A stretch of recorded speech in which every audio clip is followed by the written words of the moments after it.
परिचय। छात्रों, आज हम जैव प्रौद्योगिकी और इसके प्रक्रमों को जानेंगे। क्या कोई शब्द जैव प्रौद्योगिकी को परिभाषित कर सकता है? हाँ सर। सर, ये एक प्रौद्योगिकी है जिसका उपयोग उत्पादों को रूपांतरित करने और मानव जीवन हेतु उन्हें उपयोगी बनाने के लिए किया जाता है। बहुत अच्छे। वे पराक्रम क्या हैं जिन्हें हम जैव प्रौद्योगिकी में शामिल करते हैं? सर, इसमें कृत्रिम डीएनए का निर्माण शामिल है। सही कहा। डीएनए का क्या अर्थ है? सर, डीऑक्सी रिबोन्यूक्लिक अम्ल। सही कहा। तो आओ इस पाठ में हम जैव प्रौद्योगिकी के सिद्धांत और प्रक्रमों के बारे में विस्तार से चर्चा करेंगे। उद्देश्य।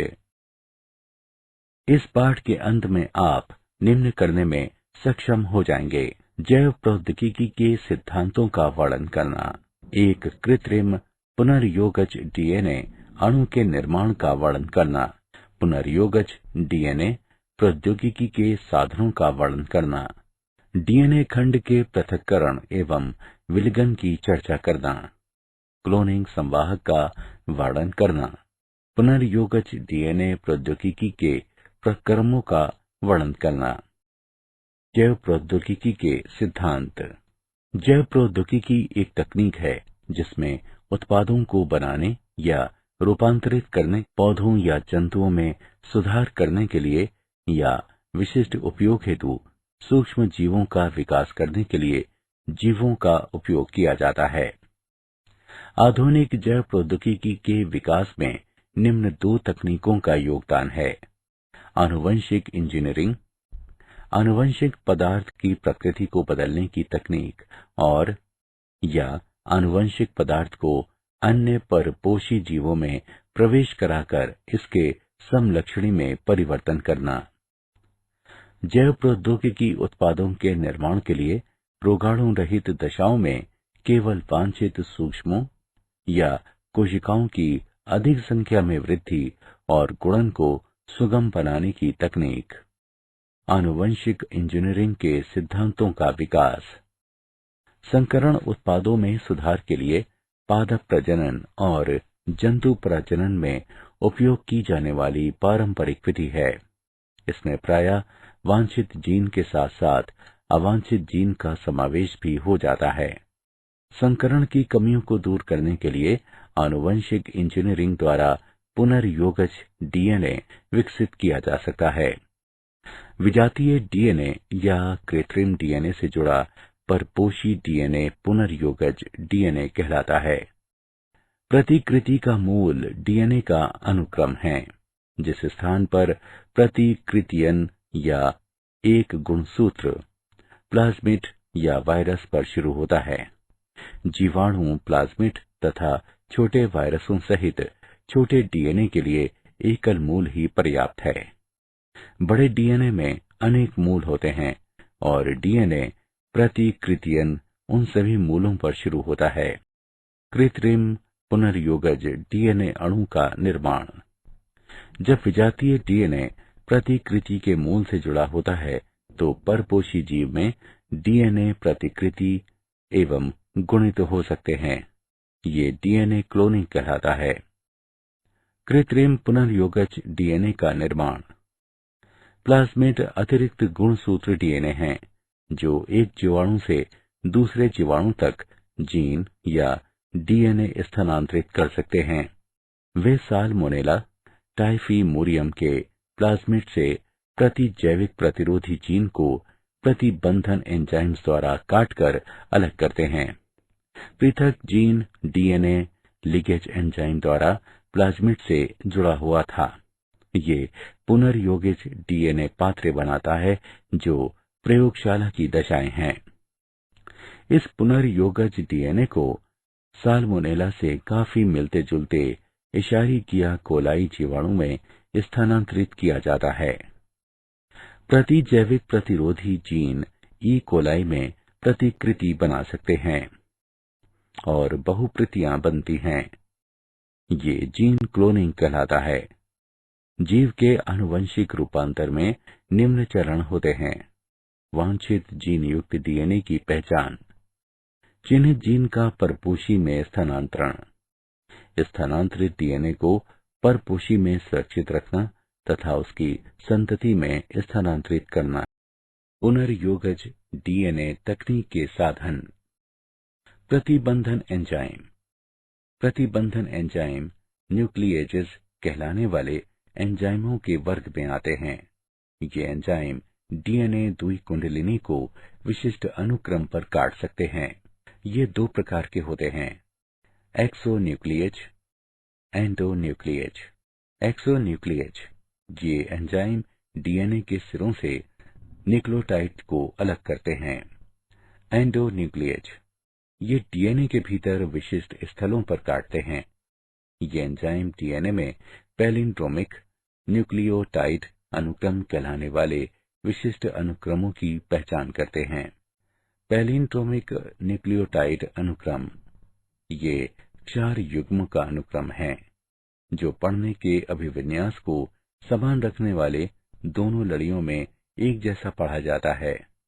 निम्न अनुक्रमों को 5 प्राइम से 3 प्राइम दिशा में या 3 प्राइम से 5 प्राइम की दिशा में पढ़ने पर दोनों लड़ियों में एक जैसा पढ़ा जाता है। 5 prime GAATTC 3 prime, 3 prime CTTAAG 5 prime. प्रथम प्रतिबंधन एंडोन्यूक्लिएज हिंद 2 था।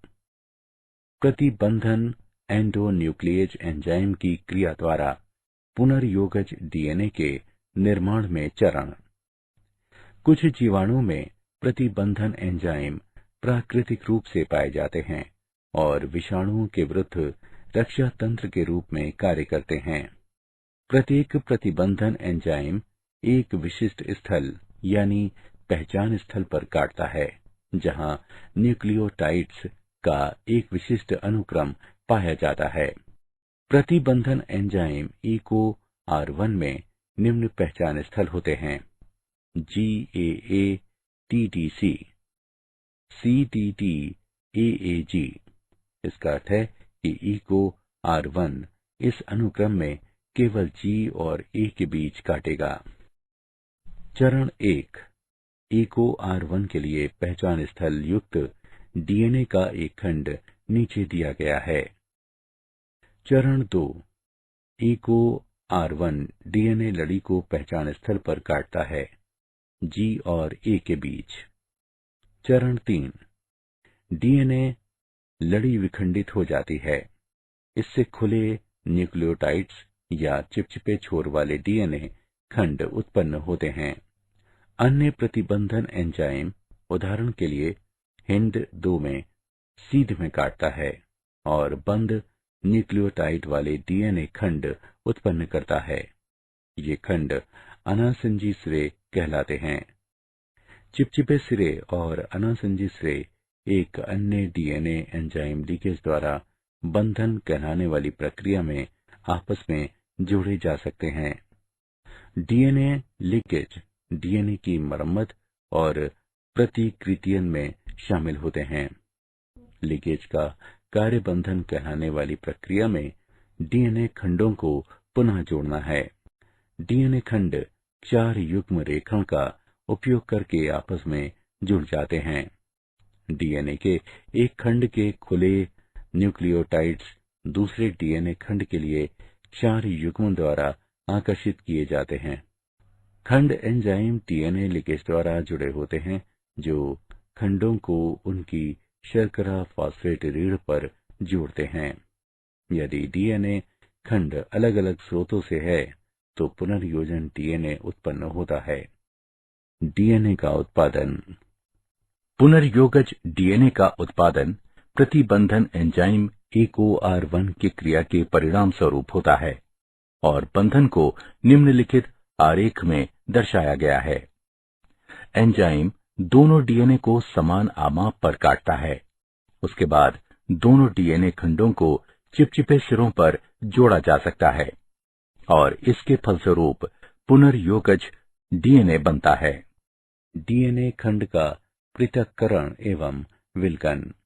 डीएनए खंडों को जेल इलेक्ट्रोफोरेसिस यानी विद्युत कण संचलन का उपयोग करके अलग किया जा सकता है। विभिन्न आकार वाले अणुओं को सरंध्री स्पंज जैसे मैट्रिक्स में अलग करने के लिए इलेक्ट्रोफोरेसिस में विद्युत धारा का उपयोग किया जाता है। बड़े अणुओं की तुलना में छोटे अणु जेल रंध्रों से बहुत आसानी से गति करते हैं। फिलचाप्र, जो सैमब्रुक और बिल सागडेन ने अत्यधिक शुद्ध समुद्री घास से बने एगारोज जेल का उपयोग करके डीएनए इलेक्ट्रोफोरेसिस तकनीक विकसित की है। जेल को विद्युत प्रवाहित होने वाले लवण विलयन से भरे टैंक में डुबोया जाता है। पिपेट का उपयोग करके डीएनए प्रतिदर्श को एगारोज जेल में बने स्थानों में लाता जाता है। डीएनए प्रतिदर्श रंगहीन होते हैं, लेकिन शोधकर्ता नीले रंग की ट्रैकिंग डाई मिलाते हैं। इससे प्रतिदर्शों को लादना और जेल से होकर डीएनए प्रवासन को आंखों द्वारा देखना आसान हो जाता है। डीएनए रीढ़ में स्थित फॉस्फेट समूह ऋणात्मक आवेशित ऑक्सीजन लेकर डीएनए अणु को पूरी तरह से ऋण आवेशित कर देते हैं। विद्युत धारा में ऋणात्मक आवेशित डीएनए इलेक्ट्रोफोरेसिस कक्ष के धनात्मक ध्रुव की ओर चले जाते हैं। डीएनए अणु एगारोज मैट्रिक्स के रंध्रों की रेप्टेशन, रेप्टाइल जैसे सप्र की तरह की क्रिया द्वारा जेल से होकर स्थानांतरित होते हैं। दिए गए समय में छोटे डीएनए खंड बड़े खंडों की तुलना में तेजी से गति करते हैं और अधिक दूर तक जाते हैं। इस तरह डीएनए खंड एक एगारोज जेल में आमाप अनुसार अलग अलग किए जा सकते हैं। मूल्यांकन। आइए आगे बढ़ने से पहले ये जानें कि आपने कितना सीखा। सही विकल्प को उठाकर उसके स्थान पर भरें। क्लोनिक संवाहक।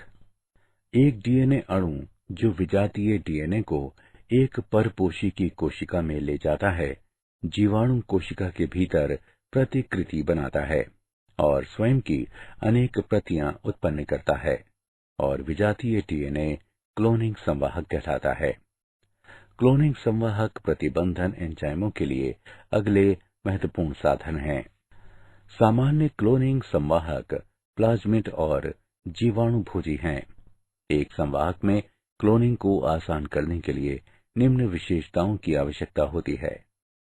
प्रतिकृतियन की उत्पत्ति यानी मूल। यह एक अनुक्रम है जहां से प्रतिकृतियन की शुरुआत होती है और डीएनए का कोई भी टुकड़ा जब इस अनुक्रम से जुड़ जाता है तो अगली कोशिकाओं में प्रतिकृतियन कर सकता है। वर्ण योग्य चिन्हक। मूल ओरी के साथ संवाहक को वर्ण योग्य चिन्हक की भी आवश्यकता होती है, जो रूपांतरजों और अरूपांतरजों की पहचान करने में सहायता करते हैं। उदाहरण के लिए एम्पिसिलिन, क्लोरैम्फेनिकोल, टेट्रासाइक्लिन आदि जैसे प्रतिजैविकों के प्रति प्रतिरोध क्रोडित करने वाले जीनों का वर्ण योग्य चिन्हकों के रूप में उपयोग किया जाता है। रूपांतरण। ये एक प्रक्रिया है जिसके द्वारा एक डीएनए खंड को परपोषी जीवाणु में प्रवेश कराया जाता है। क्लोनिंग संवाहक। क्लोनिंग स्थल। ये वे स्थल हैं जहां पर विजातीय डीएनए जुड़ता है। निवेशी निष्क्रियता। प्रतिजैविक प्रतिरोधी जीन का उपयोग करके पुनर्योगजों का चयन करना एक जटिल प्रक्रिया है, इसलिए एक वैकल्पिक विधि विकसित की गई है। इसमें रूपांतरजों, पुनर्योगजों और अपुनर्योगजों की पहचान क्रियाधार की उपस्थिति में रंग उत्पन्न करने की उनकी क्षमता के आधार पर की जाती है। इसमें एक पुनर्योगज डीएनए को ए ग्लैक्टोसाइजिस एंजाइम के अनुक्रम में प्रवेश कराया जाता है, जिसके फलस्वरूप एंजाइम निष्क्रिय हो जाते हैं और इसे निवेशी निष्क्रियता कहते हैं। इसलिए इस प्रकार के जीवाणु द्वारा नीला रंग नहीं प्रदान किया जाएगा, आप पुनर्योगज नीला रंग प्रदान करेंगे। पौधों व जंतुओं में जीन क्लोनिंग हेतु संवाहक। जीनों को स्थानांतरित करने के लिए कुछ जीवाणु और वायरस का उपयोग किया जाता है। उदाहरण के लिए अनेक द्विबीजपत्री पौधों पर पाया जाने वाला रोगजनक एग्रोबैक्टीरियम ट्यूमीफेशियंस टी डीएनए कहलाने वाले डीएनए का खंड स्थानांतरित करता है और पौधों की कोशिकाओं को ट्यूमर अर्बुद में रूपांतरित कर देता है और अर्बुद कोशिकाएं रोगजनक के लिए जरूरी रसायनों का उत्पादन करती हैं। अब इस जीवाणु के टीआई प्लाज्मिड का उपयोग अपनी अभिरुचि के जीन को अनेक पौधों में स्थानांतरित करने के लिए किया जा सकता है। जंतुओं में पश्च विषाणु परपोषी कोशिकाओं को संबंधित कोशिकाओं में रूपांतरित करने के लिए अपने डीएनए को परपोषी कोशिका में स्थानांतरित कर सकता है। इसलिए पश्च विषाणु का एक संवाहक के रूप में उपयोग किया जाता है। यदि हानिकारक डीएनए को अभिरुचि के जीन द्वारा बदला जा सकता है। सक्षम आतिथेय यानी पुनर्योगज डीएनए के साथ रूपांतरण हेतु। डीएनए जलरागी अणु होते हैं, इसलिए इसे कोशिका झिल्ली से होकर गुजारने के लिए कोशिका को कैल्शियम जैसे द्विसंयोजन धनायन की विशिष्ट सांद्रता के साथ संसाधित किया जाता है। ऐसी कोशिकाओं को पहले पुनर्योगिज डीएनए के साथ बर्फ पर रखा जाता है, तब पुनर्योगिज डीएनए को उन कोशिकाओं में बलपूर्वक प्रवेश कराया जाता है। इसके बाद उन्हें थोड़े समय के लिए 42 डिग्री सेल्सियस पर रखा जाता है और पुनः इसे वापस बर्फ पर रखा जाता है। विजातीय डीएनए को प्रवेश कराने की अन्य विधियां सूक्ष्म अंतःक्षेपण और बायोलिस्टिक या जीनकन हैं। सूक्ष्म अंतःक्षेपण में डीएनए को सीधे केंद्रक में अंतःक्षेपित किया जाता है और जीनकन में कोशिकाओं पर डीएनए से विलेपित स्वर्ण और टंगस्टन के उच्च वेग सूक्ष्म कणों से बमबारी की जाती है।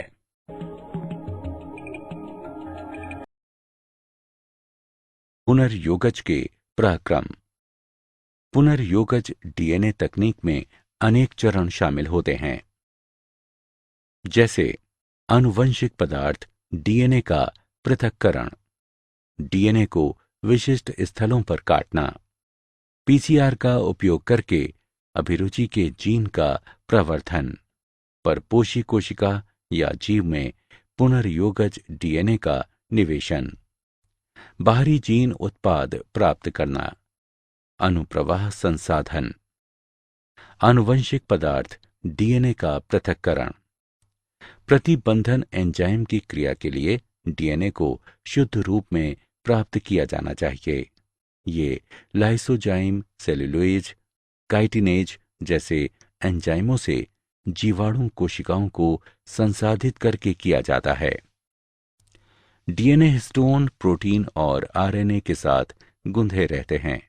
आरएनए को रिबोन्यूक्लेज से उपचारित करके, जबकि प्रोटीन को प्रोटीएज से उपचारित करके अलग किया जाता है। अन्य अणुओं को उचित उपचार द्वारा अलग किया जाता है और अनंत गुत्वा द्रुत शीतित एथेनॉल मिलाने से शोधित डीएनए अवक्षेपित हो जाता है। डीएनए को विशिष्ट स्थलों पर काटना। शोधित अणुओं को इष्टतम परिस्थितियों में रखने पर प्रतिबंधन एंजाइम का उपयोग किया जाता है। प्रतिबंधन एंजाइम की वृद्धि जांचने के लिए पाचन एगारोज जेल इलेक्ट्रोफोरेसिस का उपयोग किया जाता है। पुनर्योगज डीएनए तैयार करने के लिए स्रोत डीएनए से काटा गया अभिरुचि का जीन तथा खाली जगह के साथ कटे हुए संवाहक को मिश्रित किया जाता है और लिगेज मिलाया जाता है। पुनर्योगज डीएनए प्रौद्योगिकी के प्रक्रम। पीसीआर का उपयोग करके अभिरुचि के जीन का प्रवर्धन। पॉलीमरेज श्रृंखला अभिक्रिया यानी पीसीआर विशिष्ट डीएनए अनुक्रमों का घातांकी प्रवर्धन प्रदान करती है। पीसीआर के लिए आवश्यक है डीएनए टेम्पलेट, कोई भी स्रोत जिसमें एक या अधिक लक्षित डीएनए अणु होते हैं प्रवर्धित किए जाते हैं। उपक्रमक समान G+C सामग्री के साथ साथ लगभग 10 से 18 न्यूक्लियोटाइड्स के रासायनिक संश्लेषित अल्प न्यूक्लियोटाइड का युग्म उपक्रमकों के रूप में कार्य करता है, जो एक दूसरे के प्रति सीधे डीएनए संश्लेषित करते हैं। एंजाइम सामान्य रूप से उपयोग किए जाने वाले दो एंजाइम हैं, टैग पॉलीमरेज और वेंट पॉलीमरेज। ये 95 डिग्री सेल्सियस पर 1 से 2 मिनट तक बचे रह सकते हैं। इस तकनीक में 3 चरण शामिल हैं। 1. विकृतीकरण, लक्षित डीएनए का गलन। द्विलड़ीय डीएनए से इसकी पूरक लड़ियों को पृथक करने के लिए उच्च तापमान यानी 15 सेकंड के लिए 95 डिग्री सेल्सियस का उपयोग करके इसे विकृत किया जाता है। डीएनए संश्लेषण के लिए प्रत्येक पृथक एक लड़ीय डीएनए टेम्पलेट के रूप में कार्य करता है। 2. उपक्रमक तापानुशीलन। विकृत डीएनए लड़ियों के लिए 2 अल्प न्यूक्लियोटाइड उपक्रमकों का तापानुशीलन अतिरिक्त उपक्रमक मिलाकर और 60 सेकंड के लिए लगभग 68 डिग्री सेल्सियस तापमान कम करके किया जा सकता है। उपक्रमक हाइड्रोजन बंध बनाते हैं जो डीएनए अनुक्रम के दोनों सिरों पर डीएनए का तापानुशीलन करता है। 3. उपक्रमकों का विस्तार, बहुलकीकरण। डीएनए पॉलीमरेज उपक्रमकों को बढ़ाने के लिए उपक्रमक की बहुलकीकरण प्रक्रिया की शुरुआत करता है, जिसके परिणाम स्वरूप लक्षित डीएनए अनुक्रम की प्रतियों का संश्लेषण होता है। उपयोग किए जाने वाले दो एंजाइम टैग पॉलीमरेज और वेंट पॉलीमरेज हैं। पुनर्योगज डीएनए प्रौद्योगिकी के प्रक्रम।